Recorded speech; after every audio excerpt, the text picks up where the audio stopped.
Details about the fatal crash on a LaGuardia Airport runway late Sunday night are slowly trickling out, but there are still plenty of questions left unanswered.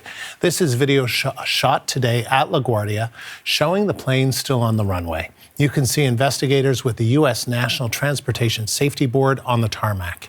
They've recovered the plane's black boxes and are studying them carefully, reviewing the final minutes before the crash.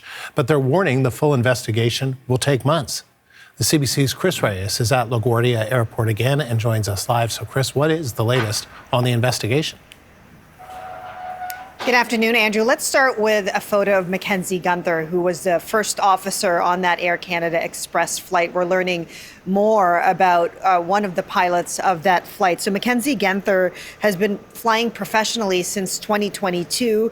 He was the first officer on that flight, graduated from Seneca College's Aviation Technology program in 2023. By all accounts, Andrew, Mackenzie was beloved in that community. In fact, there was a coffee shop owner who gave an interview talking about how the character of Mackenzie Gunther and how much he loved coffee, how much he seemed to care about craftsmanship, and that coffee shop owner honoring the memory of Mackenzie Gunther by actually giving away some free coffees in his coffee shop. So that just gives you a sense of how beloved these pilots are, in addition to the passengers calling them heroes. The captain, of course, we've been learning about him in the last couple of days, Antoine Forrest. He was a 30-year-old from Quebec. Let's move to what's happening on the ground here at LaGuardia right now, Andrew, because over my shoulder is the crash site, and you can see that that aircraft carrier is still on the ground, and we are seeing way more activity today and this morning than we did yesterday. In fact, just moments ago, we saw investigators actually boarding that plane, presumably to start to comb through some of the evidence inside. And then earlier this morning, we saw some investigators starting to go through that mangled mess in the front of the plane. So that is going to be the work that investigators will be doing in the days and the weeks ahead. Let's do a run through of some of those questions that remain unanswered, coupled with what we know about this crash so far. So we do know that they have recovered those black boxes, 25 hours of audio and 80 hours of data, Andrew, that investigators will be poring over to try to put this puzzle together, how this collision happened and how it could have been prevented. We know about a minute before the crash, an airport vehicle made a transmission to the control tower, but that transmission was stepped on. It is unclear how that happened or what caused that to happen. We know that 20 seconds before the crash, the truck made communication with the tower. We don't know whether the truck heard when they were told to stop 9 seconds before the collision and all of the recording stopped. So those are some of the questions that will be answered in the days ahead as we wait for this preliminary report from the NTSB, which is expected in about 30 days. A full report expected in 12 to 24 months. But right now, investigators telling the media that they're not going to be holding any press conference today. And then one other note, they expect that this runway, which is one of two runways here at LaGuardia, will remain closed until the end of the week. And Chris, it's not a great week to be traveling by air in the United States. A lot of TSA workers are off the job because of a partial government shutdown. What's it like at airports in the U.S. right now?